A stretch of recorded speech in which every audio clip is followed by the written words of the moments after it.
दोस्तों इन तीन आदमियों को देखो। इनमें से पहले आदमी की उम्र 32 साल है, इसकी कुल संपत्ति 8.5 करोड़ है और साल की कमाई तकरीबन 24 लाख है, क्योंकि इस आदमी का अपना खुद का कारोबार है। नंबर 2 वाला आदमी 55 साल का है और इसकी कुल संपत्ति तकरीबन 3 करोड़ के आसपास है और ये एक रिटायर्ड पर्सन है। इस पे कोई लायबिलिटी नहीं है और अपनी जरूरतों के लिए ये किसी पे भी डिपेंड नहीं करता।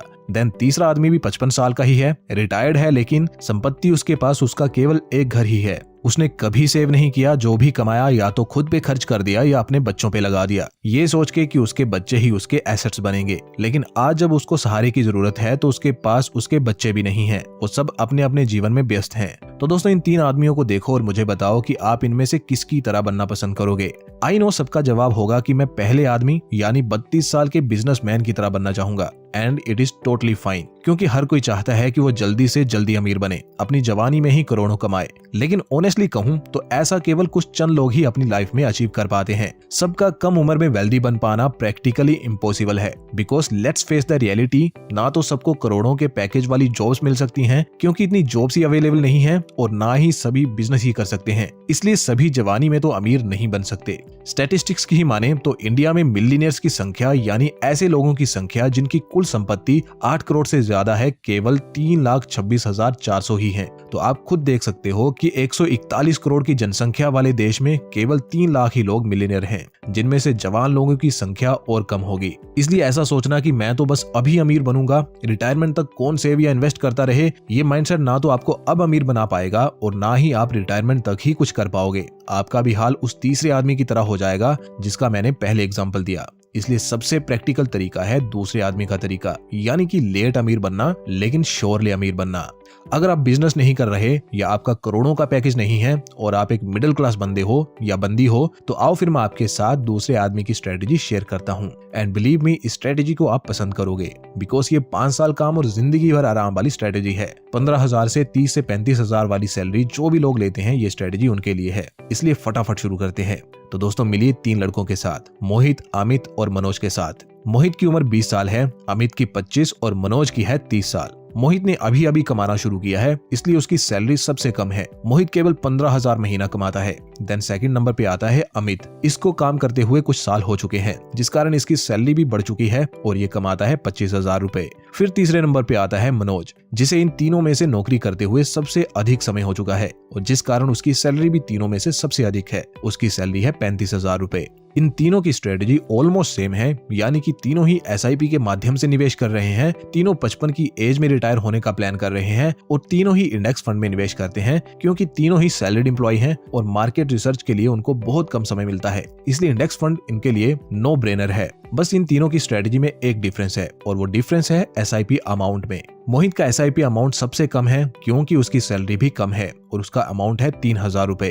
देन सेकंड नंबर पे अमित का SIP अमाउंट है जो है 5,000 रुपए और फिर आखिर में है मनोज, जिसका SIP अमाउंट सबसे अधिक है जो कि है 7,000 रुपए। तीनों ने ही 20% अपनी इनकम का SIP अमाउंट के तौर पे रखा है, जो कि 50-30 रूल के मुताबिक एकदम सही है। दोस्तों रिटायरमेंट का मतलब होता है कि आप सब तरफ से सिक्योर हों और सिक्योरिटी के लिए आपको किसी नौकरी की जरूरत ना हो। मीन्स अगर आप काम ना कर रहे हो तो फिर भी आपकी इतनी इनकम होती रहे कि आपके सारे एक्सपेंस कवर हो जाएं और अगर कोई इमरजेंसी जैसे कोई हेल्थ इमरजेंसी आ जाए तो उसे भी कवर कर सके।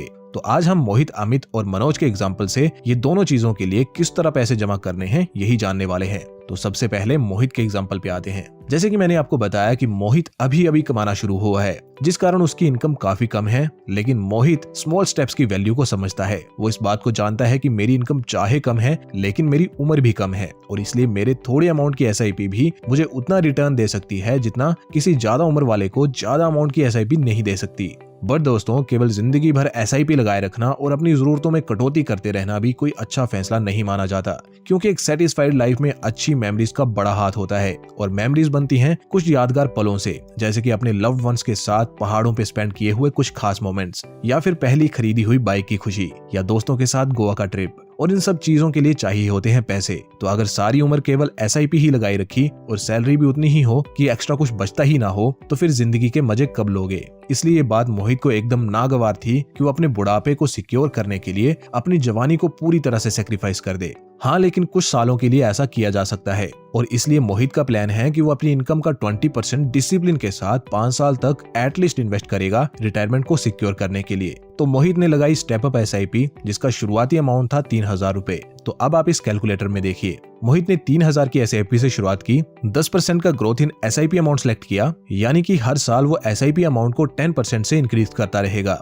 और रिटर्न्स उसने एक्सपेक्ट किए हैं 12% के, जो कि इंडेक्स फंड्स की पास्ट परफॉर्मेंस के अकॉर्डिंग उसने सिलेक्ट किया है। मोहित की इस अप्रोच से मोहित के पास आफ्टर 5 इयर्स 3,04,000 रुपए बन जाएंगे। Note that great amount right? लेकिन रुकिए, अभी तो बस शुरुआत हुई है।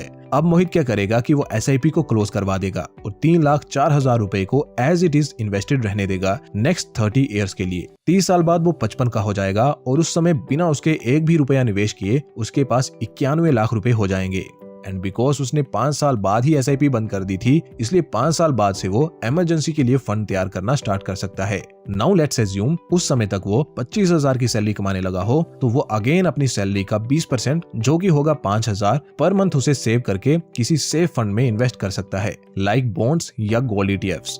इनसे उसको 8 से 9% के रिटर्न्स मिल सकते हैं। मोहित अगर नेक्स्ट 5 साल के लिए ऐसा करेगा तो तकरीबन 30 का होते होते 3,80,000 का इमरजेंसी फंड उसके पास हो जाएगा, जिसे वो किसी तरह की आपातकालीन स्थिति के लिए यूज कर सकता है। और जब तक उसे इसकी जरूरत ना पड़े तो वो इसे यूं का त्यों बढ़ने के लिए भी छोड़ सकता है। वो खुद ही बढ़ते रहेंगे और सबसे बड़ी बात कि सेफ भी रहेंगे, बिकॉज बॉन्ड या गोल्ड जैसे एसेट्स कंपेरेटिवली सेफ होते हैं दूसरे एसेट्स से। नौ अगर मोहित को 55 की एज तक भी इस इमरजेंसी फंड की जरूरत ना पड़े, जो कि हाई चांसेस हैं कि नहीं पड़ेगी, बिकॉज ज्यादातर health conditions after this age ही आना शुरू होती हैं, तो 55 की उम्र का होने तक मोहित का इमरजेंसी फंड का अमाउंट भी 32 लाख के करीब पहुंच जाएगा। एंड इस तरह से मोहित 10 सालों में अपनी retirement as well as emergency fund दोनों को सॉर्ट कर लेगा और बाकी की लाइफ को अपनी मर्जी से एंजॉय कर पाएगा। बिकॉज देखो, एक आम इंसान की जिंदगी से अगर आगे की चिंता और किसी अनचाहे इवेंट का डर निकाल दिया जाए तो वो काफी संतुष्ट जिंदगी जी सकता है। एंड ये स्ट्रेटेजी भी इसी मकसद से बनाई गई है। केवल ज्यादा पैसा कमाना इसका मकसद नहीं है, बल्कि आपको जिंदगी जीने का सही तरीका सिखाना है। तो अगर आप मोहित की एज के हैं तो आप उसकी स्ट्रेटेजी का इस्तेमाल कर सकते हैं एक हैप्पी, हेल्दी और सेटिस्फाइड लाइफ जीने के लिए। ऑल्सो अगर आपकी सैलरी मोहित से कम या ज्यादा है तो आप SIP अमाउंट को उस अकॉर्डिंग डिसाइड कर सकते हो। बट इस थंब रूल को याद रखिए कि आपको 20% अपनी इनकम का इन्वेस्ट करना है और जैसे जैसे आपकी सैलरी बढ़ती जाए तो अपने खर्चों को बढ़ाने के बजाय SIP के अमाउंट को बढ़ाना है, जब तक कि आप अपने डिजायर्ड गोल्स को अचीव नहीं कर लेते। अब आगे बढ़ते हैं और अमित की स्ट्रेटेजी को जान लेते हैं। ये स्ट्रेटेजी उन लोगों के लिए है जिनकी उम्र 25 साल के आसपास है और सैलरी भी 25,000 से ज्यादा है। देखिए, मैं पहले ही एक बात क्लियर कर देता हूं कि अगर आपकी उम्र ज्यादा है और आप कमाई कम कर रहे हैं तो फिर पहले आपको अपनी इनकम को इंक्रीज करने पे फोकस करना चाहिए, बिकॉज उसके बिना आपको वैसे रिजल्ट्स नहीं मिलेंगे जैसे कि इन स्ट्रेटेजीज में बताए जा रहे हैं। सो अब अमित की स्टोरी पे आते हैं। अमित 25 साल का लड़का है और इसे नौकरी करते हुए 5 साल हो चुके हैं, लेकिन आज से पहले उसने एक ढेला भी इन्वेस्ट नहीं किया था क्योंकि वो इन्वेस्टमेंट के बारे में अवेयर नहीं था। लेकिन at this point of age उसे रियलाइज होने लगा है कि इन्वेस्टमेंट की लाइफ में कितनी इंपॉर्टेंस है। एक्चुअली उसके पड़ोस में एक अंकल रहते हैं और उनकी एज 60 से कुछ ज्यादा की लगती है। उन्होंने अपनी पूरी उम्र नौकरी को दे दी है और जो भी पैसे कमाए वो बच्चों पे स्पेंड कर दिए और कुछ भी सेव या इन्वेस्ट नहीं किया। रिसेंटली उनको एक हार्ट स्ट्रोक आया और उनको हॉस्पिटलाइज होना पड़ा और हॉस्पिटल का बिल बहुत ज्यादा आया, जिसको चुकाने में अंकल जी बिल्कुल भी सक्षम नहीं थे, जिस कारण उनके बच्चों ने उनका बिल चुकाया और उनको साथ में जतला भी दिया, ये कहते हुए कि आप अपनी सेहत का ख्याल नहीं रखते और खर्चा फिर हमें करना पड़ता है। ये इंसिडेंट देखने के बाद अमित को महसूस हुआ कि बच्चों को अपना एसेट मानना बड़ी ही रिस्की स्ट्रेटेजी है। पैसा हो तो सब इज्जत करते हैं और ना हो तो अपने भी बातें सुना के चले जाते हैं। इसलिए अमित ने डिसाइड किया कि वो अपने उस समय के लिए यानी बुढ़ापे के समय के लिए retirement corpus as well as emergency fund दोनों बनाएगा, जिसके लिए उसने भी पैसे SIP के जरिए निवेश करने शुरू कर दिए। अपनी सैलरी का 20% उसने SIP अमाउंट सेट कर दिया, जो कि 5,000 का अमाउंट बनता है, और फिर उसे अपनी सैलरी के अनुसार हर साल बढ़ाता भी रहा और ऐसा उसने 6 सालों तक किया। और 6 सालों तक इसलिए क्योंकि वो थोड़ा लेट स्टार्ट कर रहा है, इसलिए अच्छा अमाउंट अचीव करने के लिए उसको थोड़ा ज्यादा लंबे समय तक निवेश करना पड़ेगा। सो अब आप इस कैलकुलेटर में देखिए, इसमें देखिए सबसे पहले है SIP amount which is 5,000 Indian rupees. Then आगे है इंक्रीज इन SIP अमाउंट, यानी हर साल जितने परसेंटेज से आप अपनी SIP को इंक्रीज करोगे वो यहाँ पे आएगा, जो कि अमित के केस में है 10%। नेक्स्ट एक्सपेक्टेड रिटर्न्स हम सेम रख रहे हैं 12%, बिकॉज मैंने वीडियो के शुरू में ही बताया था कि ये तीनों सेम एसेट में इन्वेस्ट करते हैं which is index fund. Then last में ऐड करेंगे टेन्योर और टेन्योर ऐड होगा 6 इयर्स। सो अब आप देखिए, आफ्टर 6 ईयर्स अमित की इन्वेस्टमेंट वैल्यू होगी अप्रोक्सीमेटली 6,74,000 रुपए। एट दिस पॉइंट अमित अपनी SIP बंद कर देगा, यानी वो अब आगे पैसे निवेश नहीं करेगा, उसके अकाउंट से अब पैसे नहीं कटा करेंगे। बट जो 6,74,000 रुपए हैं उनको वो विड्रॉ नहीं करेगा, बल्कि उन्हें एज इट इज ग्रो होने के लिए छोड़ देगा अगले 24 सालों के लिए। और 24 सालों के लिए इसलिए बिकॉज 55 की एज में उसको रिटायर भी होना है। तो at the time of his retirement उसके पास लगभग 1,02,00,000 का रिटायरमेंट कॉर्पस होगा, और ये अमाउंट उसको हेल्प करेगा उसकी फाइनेंशियल नीड्स को पूरा करने के लिए, जो उसकी किसी दूसरे पर से डिपेंडेंसी खत्म कर देगा।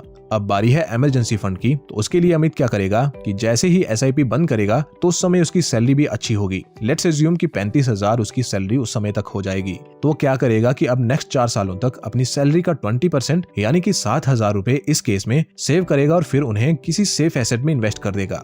सेफ एसेट्स यूजुअली लो रिटर्न्स देते हैं, लेकिन रिस्क भी इनमें काफी कम होता है। इसलिए हमेशा इसे एक थंब रूल बना के चलें कि इमरजेंसी फंड के लिए हमेशा एक सेफ एसेट को ही चुनें। सो 7,000 4 सालों तक 9% के करीब भी अगर उसे रिटर्न्स देगा तो उसके पास 4,06,000 का एक इमरजेंसी फंड भी रेडी हो जाएगा, जिसे अमित किसी इमरजेंसी के लिए यूज कर सकता है, और जब तक ऐसी कोई सिचुएशन उत्पन्न ना हो तो तब तक वो उन्हें ग्रो होने दे सकता है। सो इस तरह से अमित भी 10 साल तक मेहनत करके अपनी रिटायरमेंट एज वेल एज किसी इमरजेंसी सिचुएशन को हैंडल करने के लिए एकदम रेडी हो जाएगा, और बाकी की लाइफ को पीसफुली जी पाएगा।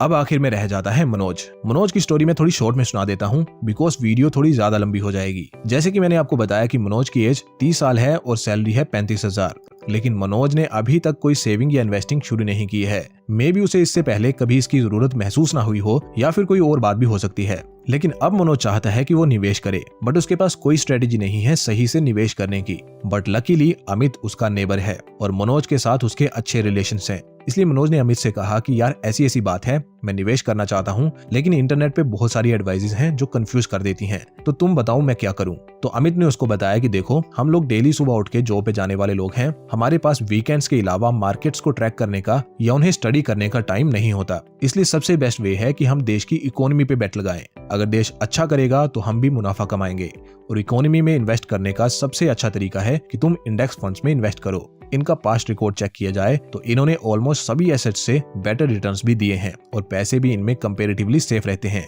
सो आप इंडेक्स फंड में इन्वेस्ट करना शुरू कर सकते हैं, ऐसा अमित ने मनोज से कहा। देन उसने आगे कहा कि आप थोड़े लेट भी हो गए हैं, इसलिए आपको ज्यादा अमाउंट ऑफ SIP से स्टार्ट करना पड़ेगा और ज्यादा लंबे समय के लिए निवेश करना पड़ेगा, ताकि आप अच्छे रिजल्ट्स ले पाएं। तो आप ऐसा करो, 7 सालों के लिए 7,000 की SIP लगा दो, और जब 7 साल पूरे हो जाएं तो 3 सालों के लिए इमरजेंसी फंड के लिए SIP लगा देना। आपकी जो भी उस समय की सैलरी होगी उसके मुताबिक 20% की SIP आप लगा सकते हो। सो मनोज ने ऐसा ही किया, उसने 7,000 की SIP लगाई और 10% से उसे हर साल बढ़ाने का संकल्प भी किया, एंड अब वो 12% के रिटर्न्स एक्सपेक्ट कर रहा है, जिससे आफ्टर 7 ईयर्स उसका इन्वेस्टमेंट अमाउंट बन जाएगा 12,22,000 रुपए। इस पॉइंट पे वो SIP बंद कर देगा और इन पैसों को एज इट इज ग्रो होने के लिए छोड़ देगा, और रिटायरमेंट के समय तक उसके ये पैसे ग्रो होके बन जाएंगे 93,97,000 यानी कि क्लोज टू 1 करोड़ रुपए।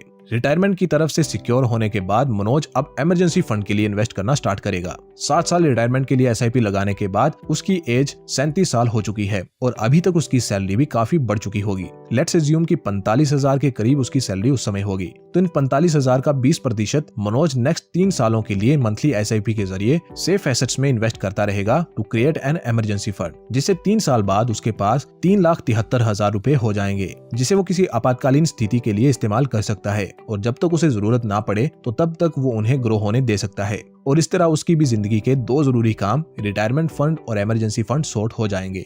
अब दोस्तों यहाँ पे कुछ की पॉइंट्स हैं जिन्हें आपको नोटिस करना चाहिए। नंबर 1 कि अगर आपकी उम्र 35 प्लस हो चुकी है और आपने अभी तक स्टार्ट नहीं किया है, तो सबसे पहले तो आप जल्दी से स्टार्ट करिए, लेकिन स्टार्ट करने के बाद इन तीनों की तरह आप अपनी SIP बंद मत करिएगा, बिकॉज आप थोड़ा लेट हो चुके हो इस स्ट्रेटेजी को फॉलो करने के लिए। नंबर 2 कि अगर आपकी एज ज्यादा है और आप अर्न कम कर रहे हैं, तो इन्वेस्टमेंट स्टार्ट करने से पहले इनकम को इंक्रीज करने पे ध्यान दो। नंबर 3 अगर आपको इंडेक्स फंड से मिल रहे रिटर्न्स कम लग रहे हैं, तो आप फंडामेंटली स्ट्रॉन्ग शेयर्स में भी इंडिविजुअली इन्वेस्ट कर सकते हैं। इंडिविजुअल स्टॉक्स में भी इन्वेस्ट करना काफी इजी होता है। एंजल वन जैसे सिंपल टू यूज प्लेटफॉर्म्स आपको बड़ी आसानी से पैसे निवेश करने का मौका देते हैं। इनकी मदद से आप स्टॉक्स, ETFs, IPOs एटसेट्रा में बड़ी आसानी से पैसे लगा सकते हैं, और इससे भी बढ़िया बात कि आप ऐसा फ्री में कर सकते हैं।